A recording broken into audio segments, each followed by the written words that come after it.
Okay, so here's a look at stitch number 4. Now this is for our Tunisian Crochet Sampler Afghan, or blanket, throw, whatever I called it.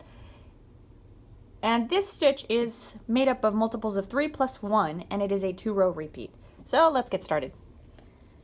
Since I've done 4 of these videos already for this particular blanket, I'm not going to show you how to do a slip knot, and I'm not going to show you how to do the chains. If you don't know how to do any of that, you can watch videos 1 through 3, or you can watch the Tunisian 101 class. So you need to crochet your multiples of 3 plus 1. I'm only going to make a small sample, so I'm just going to crochet 13 stitches. But if you're making the 8 by 8 square or 20 centimeter by 20 centimeter, then you need to crochet a chain of 31 stitches. So let's see, I've got 1, 2, 3, 4, 5, 6, 7, 8, 9, 10, 11, 12, 13. And then you're going to you're going to crochet a foundation row. This is a regular foundation row. So you're going to skip the first stitch, you're going to go into the second one, and just insert your hook into the stitch, yarn over, and pull up a loop. Repeat this in all of the stitches of the chain, and at the end, you should have the same number of loops as number of stitches that you crocheted. So for my sample, I did 13 chains. That means I should have 13 loops on my hook. For your return pass, it is just a regular return pass, so I should have showed you this, but it's yarn over, pull through 1, and then the rest of the loops are all yarn over, pull through 2, and then 2, 2, and so forth. So it's always yarn over, pull through 2 until you're left with just the 1 loop on your hook. Again, if I am moving a little too fast for you, you can always go to videos 1 through 3 or check out that Tunisian 101 class. So here's a look at the foundation row. We're going to begin on the second vertical stitch of the row because you already have the first one on your hook, so it's right there. For the first of the 2-row repeat, this is where we're going to lay out the design. So you're going to begin with a Tunisian simple stitch. Now here's the stitch. It's made up of the 2 legs. For the Tunisian simple stitch, you're going to insert your hook behind the top leg or the front leg of the vertical stitch, yarn over, and pull up a loop. And now you're going to yarn over and hold that down so that you don't lose it. And we're going to Tunisian simple stitch 3 together. So here are my 3 vertical stitches.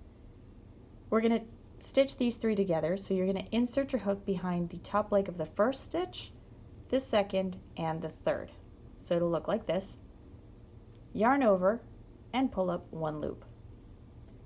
Then you're going to yarn over twice, and you're going to Tunisian simple stitch 3 together using the next 3 vertical stitches. So there's 1, 2, and then 3. Yarn over and pull up a loop. Yarn over twice, and then repeat. So 1, 2, 3, and pull up a loop. When you get to the end of the row, you're going to be left with 2 vertical stitches, or it's going to be the vertical stitch and then the final stitch of the row. Once you get to this point, you're going to yarn over once, and then Tunisian simple stitch, and then you're going to cast on into this final stitch of the row, which is right here. And there's row number 1. Make sure that you have the same number of loops as you had in the previous row. So here I should have 13 loops on my hook. Once you've counted your loops, if you want to, and if you don't, that's okay, you're going to work a return pass, and this is just the regular or the traditional return pass. So it's yarn over, pull through 1. Now the rest of the row is yarn over, pull through 2, until you are left with just the 1 loop on your hook. Now pay attention when you're doing the return pass over these 2 yarn overs, because you might accidentally pull 2 of the stitches together, and what that will do is you'll get this little dip like this. You can fix this if you do if you block your square, which I don't think I'm going to, but if you block your square, you can pull that out and then it won't be noticeable, but you know, just something to look out for. Okay, so I'll finish these quickly. All right, and here's a look at what row number 1 looks like. Now row number 2 is just a row of Tunisian simple stitch. And this one you can count as you're casting on loops if you want to, just while you get the hang of it. Otherwise, remember that you're going to begin at the second vertical stitch of the row. We're going to begin with a Tunisian simple stitch.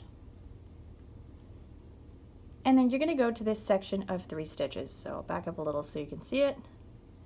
And then if we get up close, it's going to have the front leg of the what would be the third vertical stitch. So here's the back leg, here's the front one. So it has the front leg of the third vertical stitch, the fourth vertical stitch, which you can see both legs right here, and then the back leg of the fifth vertical stitch. So you're going to Tunisian simple stitch into all three of these. So using that front leg, I'm going to grab and pull up a loop.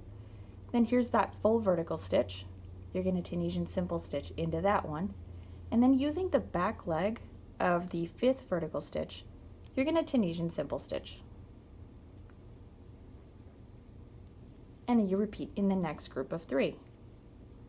So simple stitch 1, go into the next one, simple stitch 2, and then right here 3.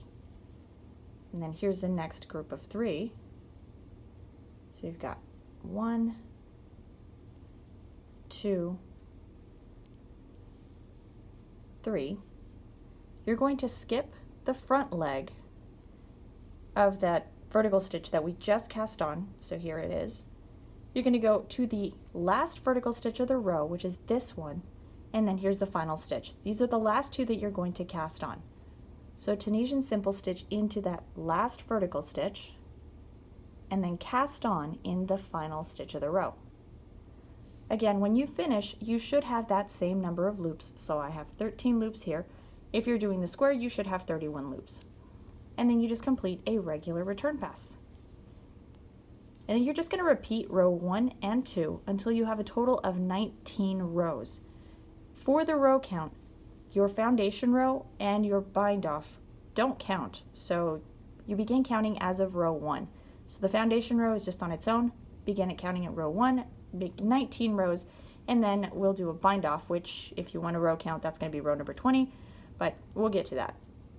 So let's just repeat row 1 so you can see it here as we've already built some of our fabric.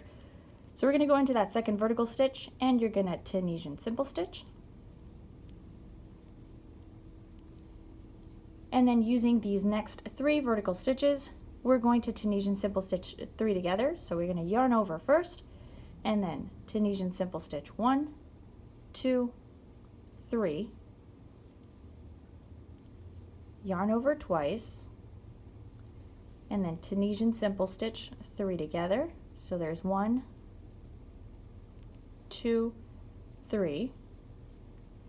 Yarn over twice, simple stitch 3 together, and then you get to the end of the row. Again, at the end of the row, you should have 2 vertical stitches, or the vertical stitch and the final stitch of the row. You're going to yarn over once, Tunisian simple stitch, and then cast on into that final stitch of the row. Now for the bind off, since you have to crochet 19 rows, you are going to end on a repetition of row number 1.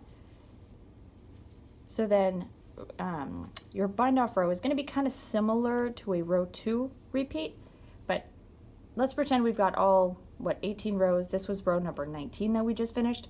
Now for the bind off, you're going to Tunisian simple stitch into that second vertical stitch. There we go. And then once you have both loops on your hook, you're going to close in a slip stitch. So you're going to pull this top loop through this bottom one to slip stitch. You're going to go to that group of 3 and you're going to Tunisian simple stitch into that first of the 3 stitches and then slip stitch. And then in the middle one, slip stitch, and then in the last one. So see, you're grabbing the stitches like you would for a row 2 repeat. You're just going to end them with a slip stitch, so you always have just the one loop on your hook. So let's go into the next one, and then we just repeat. So slip stitch, and then Tunisian simple stitch, slip stitch, Tunisian simple stitch, and slip stitch, and you repeat until you complete the row. So let me work on these real quick and show you what that will look like once we finish. So here's that, and here's that final stitch of the row. You're going to cast on and slip stitch, if you don't drop your stitches, there we go, And then you're going to chain one at the end. That's going to make a little knot. Cut your yarn, pull that through, and there you go. So what that bind off is going to do, and I'll show you here on the sample, I'm going to create an edge like this one. And that way this top edge is going to match this bottom one. So there you go. So here's another look at what that stitch will look like once you complete it. So here's the front side. Here is a look at the back side. And there you go. So that was square number 4. Thank you so much for watching. If you haven't hit the subscribe button, subscribe. I post videos, well, currently almost every week. If you'd like to see more of my work, you can follow me on Instagram. And if you'd like to see any of the patterns featured here on the channel, you can check out my website, and that's modebespoke.com. All the links can be found in the description box below. Thank you so much for watching, and I will see you all again next week.